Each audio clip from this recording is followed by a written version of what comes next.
Thank you for watching KTN and welcome back. We continue with the coverage and analysis of the just concluded elections of the African Union chairperson in Addis Ababa, Ethiopia. That has seen Mahmoud Yusuf of Djibouti declared the winner, Raila Odinga coming in second that race. And in studio with me to unpack all these is Daniel Juma, Executive Director of Global Peace Foundation. Joining us online via Zoom is David Monda, Foreign Affairs expert. And we have Joyce Omahi, who is executive, who is a political commentator and also matters to do with business. But now let's go to David Monda, who's joining us via Zoom. Good afternoon, David. Now, Kenya has lost the seat. Everybody hoped that Raila Odinga would emerge the winner based on his manifesto that touched on a lot of issues, including having that single passport, as well as silencing the guns in the region, talking about gender equality in Africa, but he did not get that, which brings the question in terms of Kenya moving forward, the repercussions of the same, as well as Kenya's foreign policy. Where do you think Kenya sits as we speak right now with the rest of the continent, especially those that it perceived to be friends?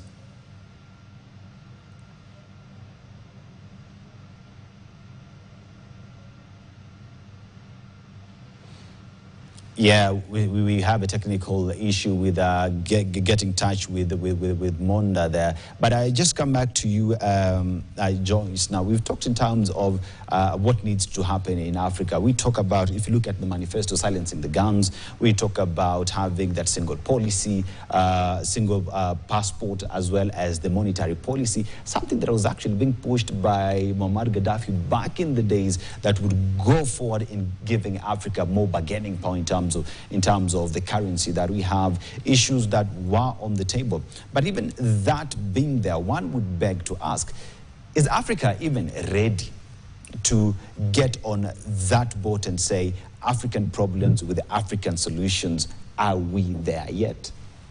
I don't think we are even nearer that benchmark. Why? Currently, we have that war in DRC. And it is in February of 2025. Want to deal with the issues of good governance. And we have some countries in our neighborhood, without mentioning names, who are literally every day dealing with the abuse of the human rights. So if we want to amplify that voice in Africa and say that we want to deal with the head of human justices, we want to deal with the issue of no guns in Africa. This was brought in 2020. Why have we taken 5 years, literally? Faki, when you are still in office, how did you address those issues? Because we must have a precedence. Now, the precedence that was set by the outgoing chair was a silent precedence. So even for the incoming chair, history will be full. Why? Because we have gray issues that need to be dealt with. Look at the issue of movement. I needed to go and visit, bury my brother-in-law in Nigeria. I had to pay a visa fee of about Kenya shillings 16,000. For persons Kenyans who are moving to Tanzania, we are paying our visa fees. Why do we need to pay if we literally are talking of one Africa? Why do we need to pay for the visas to visit each other?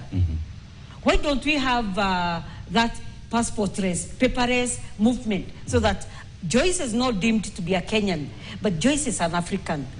So in the absence of policies that have been put in place by the heads of those countries, then this becomes a mirage.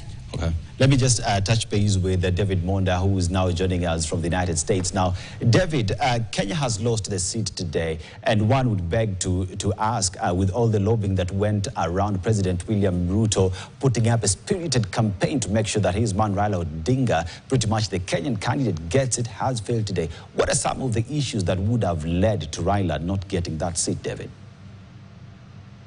I think there's several of them. I think for one, you know, historically, the Francophone bloc of the AU have been very united. They vote as a bloc. as you'd realize, all previous AUC chairs have been from Francophone Africa, apart from Dlamini Zuma. So there's only one who's been from outside that area, and she was from South Africa. And now the Djibouti candidate is also from Francophone Africa.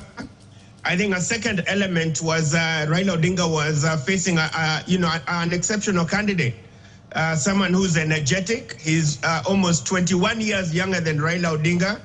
Odinga's over 80 years old. The Djibouti candidate is 59. So there's a huge gap, especially when you think of all the challenges and reforms that will be needed from the AU. So even in terms of personality, that was a big weakness on Raila Odinga's candidature. I think a third element was the SADC countries.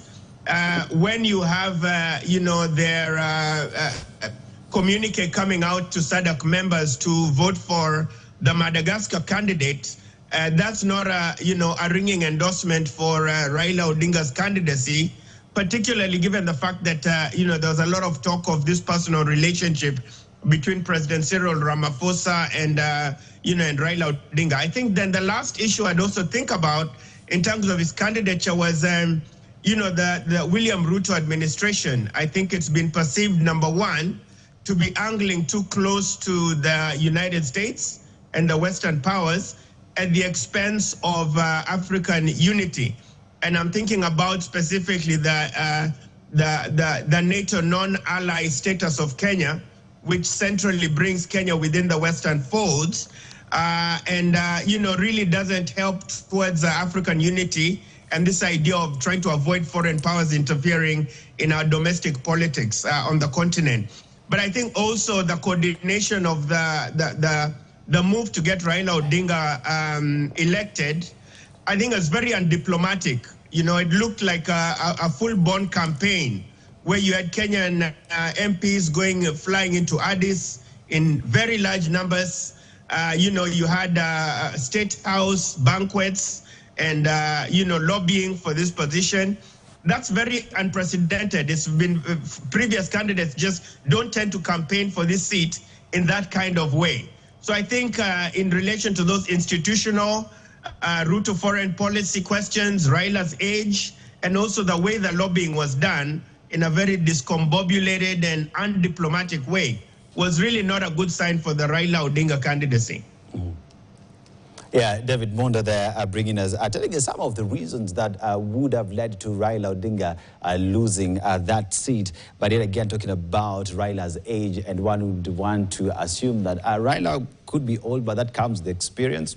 I don't know, maybe that did not convince the other African leaders, but as well as the fact that the Francophone countries have been at this seat before, and they continue to have in that seat, as opposed to Nkosazana Dlamini Zuma, who was there, including the SADC latest communique. And I remember the Principal Secretary, Korir Sing'oei, saying that was just a communique, but that Kenya has its friends who've actually promised to vote for Raila.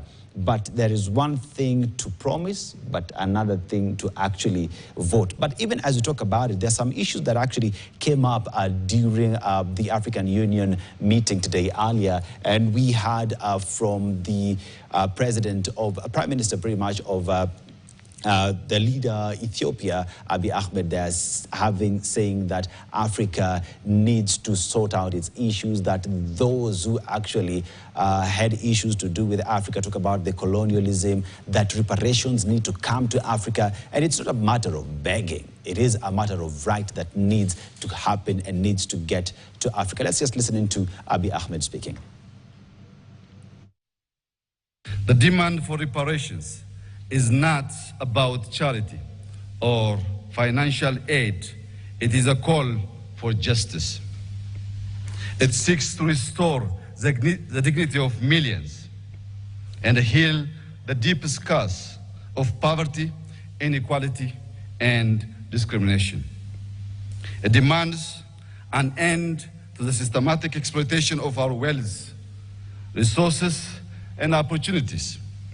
It also calls for a transformative process that acknowledges past harms and takes bold steps to right the wrongs caused upon us, upon society across the continent. Thank you. Thank you. Most importantly, the call for reparations requires not just words, but concrete actions to affirm the equal worth of every human being. Excellencies, ladies and gentlemen, to achieve lasting peace, justice, and prosperity, we must rise above the geopolitical tensions and the historical divisions imposed upon us by colonial borders. And that is Abiy Ahmed there speaking in terms of reparations that need to come to Africa, not as a question of begging, but as a right that Africa does demand. Now, as we get into that, you realize that the issue of the colonial powers and the right that belongs to the African continent is a subject that continues to be addressed every other new day. And as David had alluded to, we find that Kenya is seen to be so much closer to the West, and that could have actually affected the results, could have had a play in the results that we see today. Do you feel like that Kenya, for it to be able to get this seat, needs to cut itself from the rest of the world? I don't think Kenya needs to cut itself from the rest of the world. Kenya is a very important player in the global community, and we need to continue doing that. The policy of non-alignment has served us well before. We need to continue being friends with everyone, East or West. We don't need to, nobody needs to tell us to choose our friends. But let me just say, comment on the demand for reparations. I believe that if we are talking about reparations, still we are backward looking. Africa needs to be future looking. Mm-hmm. We need to be forward looking. You know, especially after independence, you know, African leaders should have gotten it right today. You know, it's almost more than 6 years after independence. We're still dealing with corruption. We're still dealing with nepotism. We are still divided. And just look at what we have seen in this election. You know, Africa cannot vote without these blocs. You see, Francophone are voting, you know, they're voting for one of their own, Anglophones, one of their own, and then you also look at the Islam bloc and the Christian bloc. So if Africa is not able to unite, you know, if we cannot unite, then we cannot achieve. And this is the legacy of colonialism. You know, the legacy of divide and rule. As you know, the colonialists came with the knife during the Berlin Conference and just cut our boundaries and told us you are in Kenya, and without knowing that, you know, in Kenya we left some Maasais, in Kenya and Tanzania. And look at what's going on in the DRC, the same. You know, we have the Hutus from, you know, DRC, the Hutus, Tutsis from Rwanda. And so Africa is dealing with all these issues. And so if you look at, for example, what we are looking at in the DRC, Kenya and Tanzania, we were able to deal with the issue of the Kenyans in, the Maasais in Tanzania and the Maasais in Kenya. And we dealt with it peacefully. But Rwanda and DRC has never been able to come and appreciate that these people just came with a knife and divided us and left brothers on each side of the border. And so we must have a conversation about these issues. And I'm talking about the Africa Renaissance. It begins with recognizing the fact that you know, Africa is the place to be. Africa is where actually the youngest continent in the world. Yes. And the issue of us, even people living and going, you know, dying across, you know, in the sea as migrants. This thing should stop.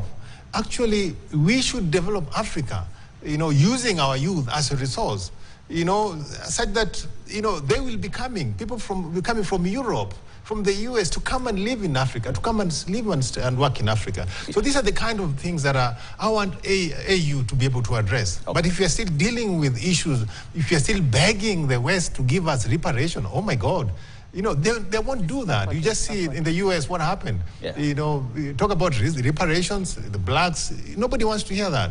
All right. And as we talk about that, as well as we have the UN Secretary General Antonio Guterres, who equally was there and was invited and had a seat, addressed that body and talked about important things. That talked about 2 permanent Security Council support that Africa needs to have. It does not make sense that today, as we sit an entire continent, no permanent seat on the Security Council, as well as he talked about matters to do with the DRC, the need for Africa to address and deal with matters to do with the DRC, which begs the question, all the candidates who were there, what are their policies, their manifesto, their promises to not only the people, the citizens of the DRC, but in Africa, ensuring that all the countries in Africa enjoy peace, that the countries that are there are democratic in their own right. We know that 6 countries did not vote, as well as just addressing the fact that African Union has given everybody an opportunity to be at the AU today. We know that the president of Palestine was there today and also talked in terms of Africa needing to put its voice in the ongoing war there. As we talk about these, let's just listen into what Guterres said, and then we will come and discuss the need of all those issues being addressed. Look no further than the United Nations Security Council. There is no excuse that Africa still lacks permanent representation in the 21st century. I will keep working with the African Union and all member states to ensure the representation Africa needs and the justice you deserve, including with 2 permanent members of the Security Council. Congolese people have been suffering yet again from a brutal cycle of violence. And the fighting that is raging in South Kivu as a result of the continuation of the M23 offensive threatens to push the entire region over the precipice. Regional escalation must be avoided at all costs. There is no military solution. The deadlock must end, the dialogue must begin, and the sovereignty and territorial integrity of the DRC must be respected. The conclusions of the recent joint EAC-SADC summit offer a way forward, with a renewed call for an immediate ceasefire, architecture that is no longer outdated, dysfunctional, and unfair. Correcting age-old injustices is essential to address here and now challenges. And the good news is that we have many of the solutions we need. Last year, you helped drive that effort at the United Nations with the Pact for the Future. And I thank Africa for its support that was vital to approve the pact. Our task now is to make those commitments a reality. South Africa's G20 chairmanship could not come at a better time. Right there, that is Antonio Guterres addressing the issues that need to be addressed in Africa. And Joyce, you hear talk of the seat at the Security Council, and we know how big that is in terms of Africa being able to actually call the shots as well, in terms of having veto powers to be able to say, no, we cannot do that. And this is in relation to matters to do with Ukraine, matters to do with Israel and Palestine, but equally also having a voice on how global security affecting African countries is being addressed, because there is a feeling that whatever happens in Africa, the rest of the world pretty much has been silent, because today as we speak in countries in Africa, 3,000 people dying in less than 2 weeks. No one is talking about it. These are the numbers that we keep on talking. And in terms of the new chair and African Union coming in place and lobbying for this, how should the new chair push for that in terms of negotiating with these peers in other bodies, say the EU, the UN? I think it was a blessing in disguise for that age. He was unable to attend that meeting. Pushing for 2 slots for 2 permanent members to be at the UN Council, Security Council, I think is a timely move. We've had major issues in Southern Sudan. We've had major issues in Burundi. We've had major issues in Uganda. We've had major issues in DRC. So with the presence of the 2 permanent members at the UN Security Council, I think this will come to stamp now the essence of observing peace. Like he said, give dialogue a chance. So when we start from up there, the translating now of the words from the UN Council, the message now will trickle down now to the member countries. I remember the outgoing AU chair said of the issue of the willingness of the heads of state, the commitment of the heads of state to put pen to paper in terms of these resolutions that were made.